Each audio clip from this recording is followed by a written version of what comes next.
Que l'Éternel, notre Dieu, nous fortifie et nous guide sur le chemin de la discipline spirituelle. Que nous puissions, unis dans le nom puissant de Jésus-Christ, résister avec force et courage aux assauts de l'ennemi. Amen.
Les versets 6 et 7 de la première lettre de Paul aux Corinthiens chapitre 3 recèlent de profondes méditations et d'encouragement pour notre foi et notre service chrétien.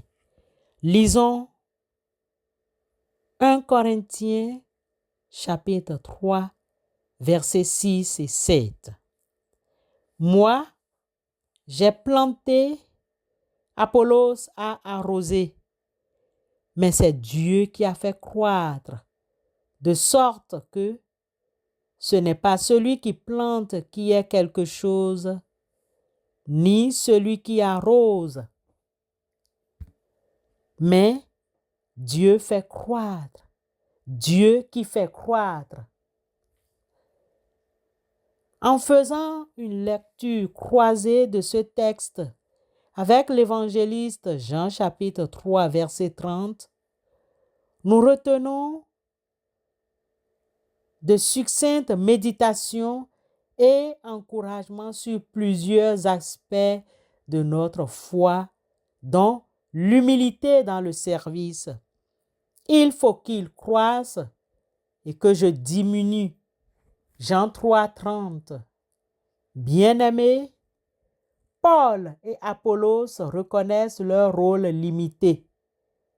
Ils sont des instruments, mais la croissance vient de Dieu seul. Tout comme Jean-Baptiste disait de Jésus, « Il faut qu'il croisse et que je diminue ». Nous sommes appelés à l'humilité dans notre service. Nos devoirs sont importants, mais ne seront rien sans la bénédiction et la puissance divine. En d'autres termes, retenons la collaboration dans l'œuvre de Dieu.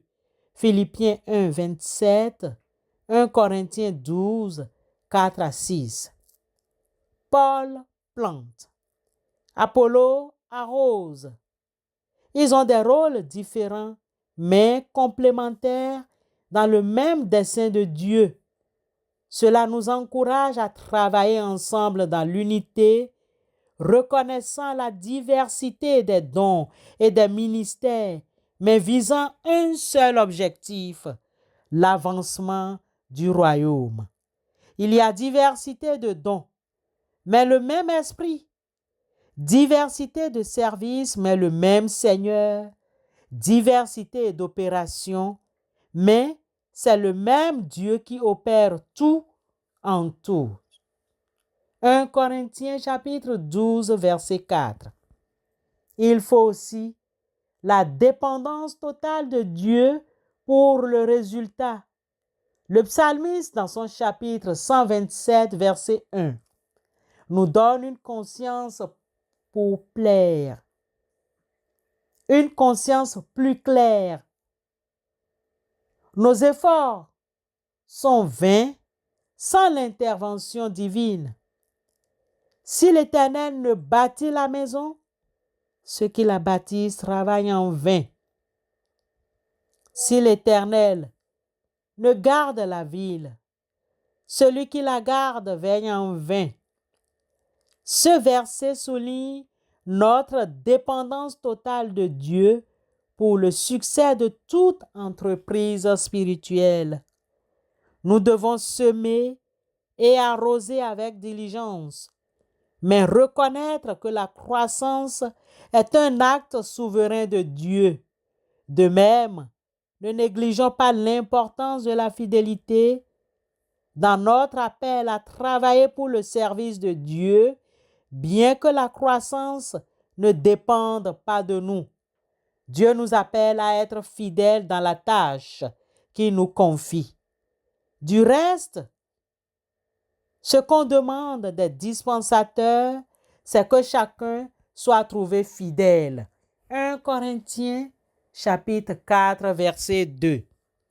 Que nous plantions ou arrosions, notre responsabilité est d'agir avec diligence, persévérance et selon les instructions de Dieu.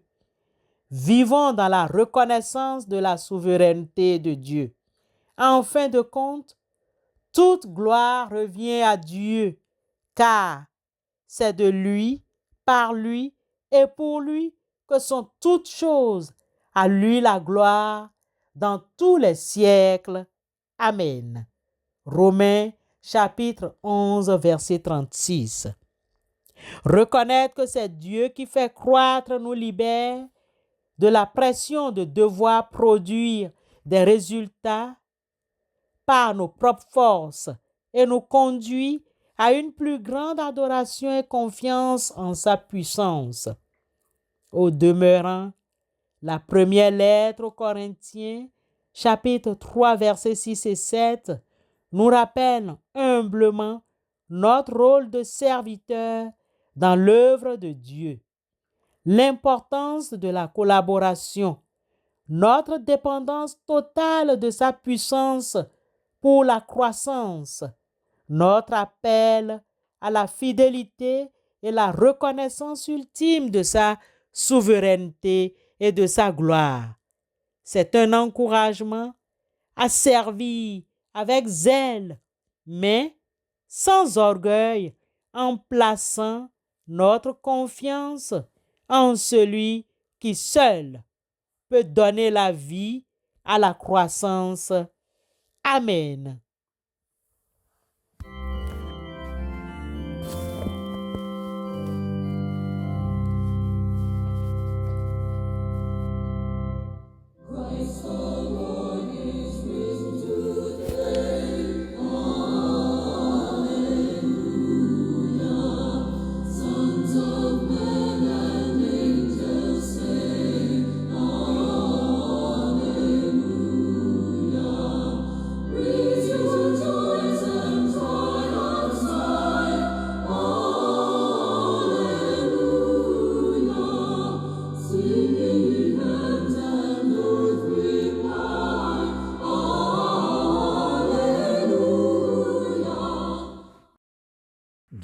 notre Père, toi qui désires l'unité de ton peuple, nous te remercions et te prions pour un esprit de collaboration qui transcende nos lieux de travail séculiers et imprègne profondément ton Église.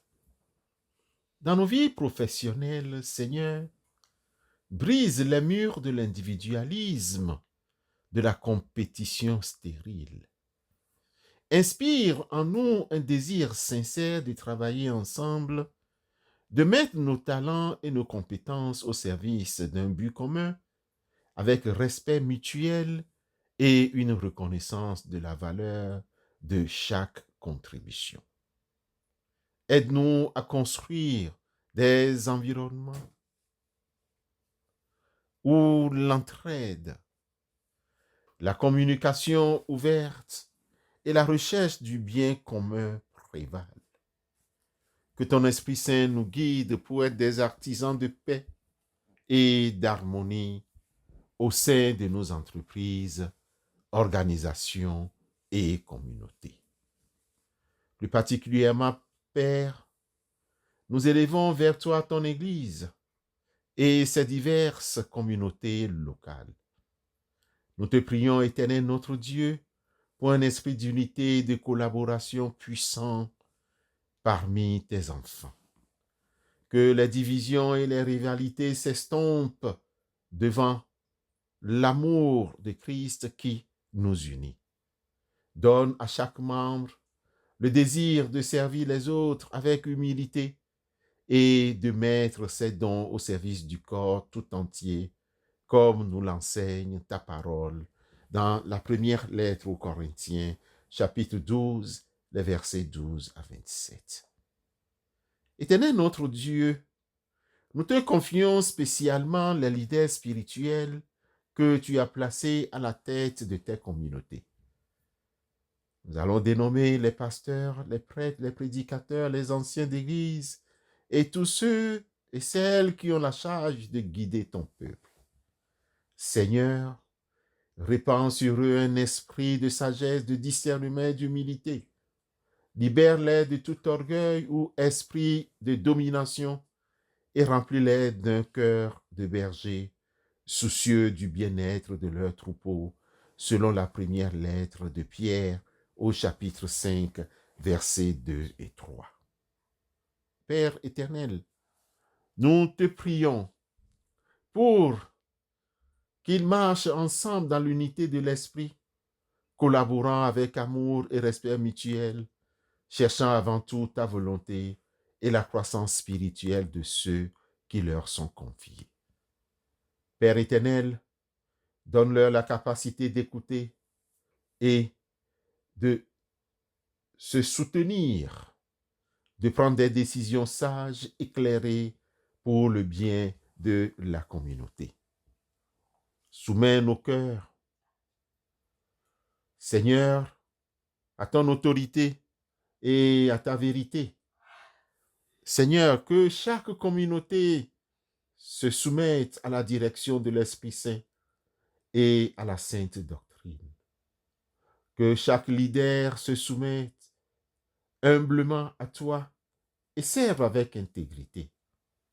Que cette soumission engendre l'unité, la paix et la croissance de ton royaume parmi nous.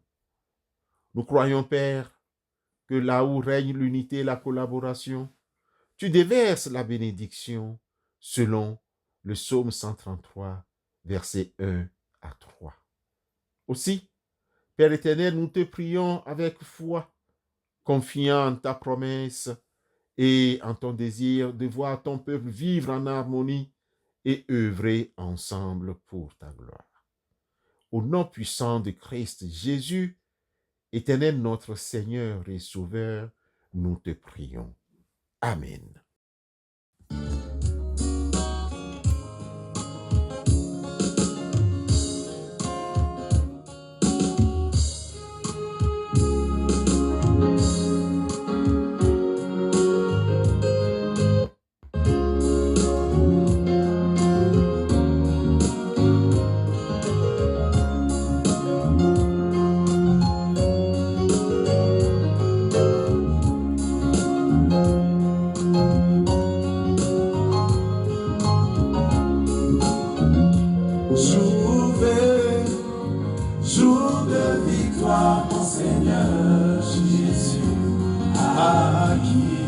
salut. Jour de victoire, mon Seigneur Jésus, acquis mon salut.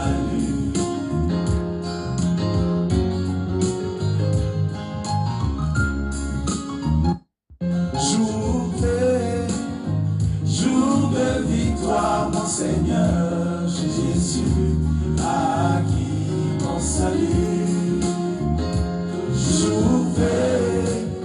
Jour de victoire, mon Seigneur Jésus, acquis mon salut.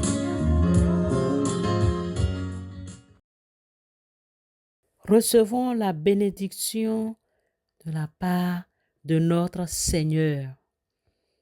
Que nos lampes brillent d'une lumière éclatante, témoignant de notre foi inébranlable face aux ténèbres.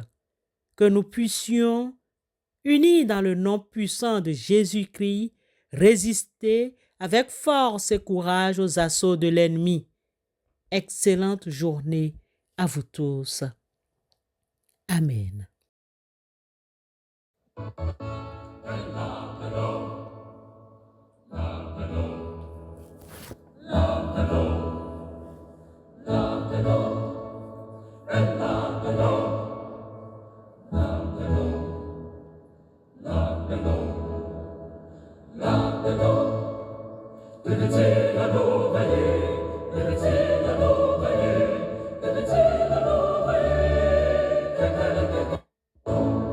Liberté,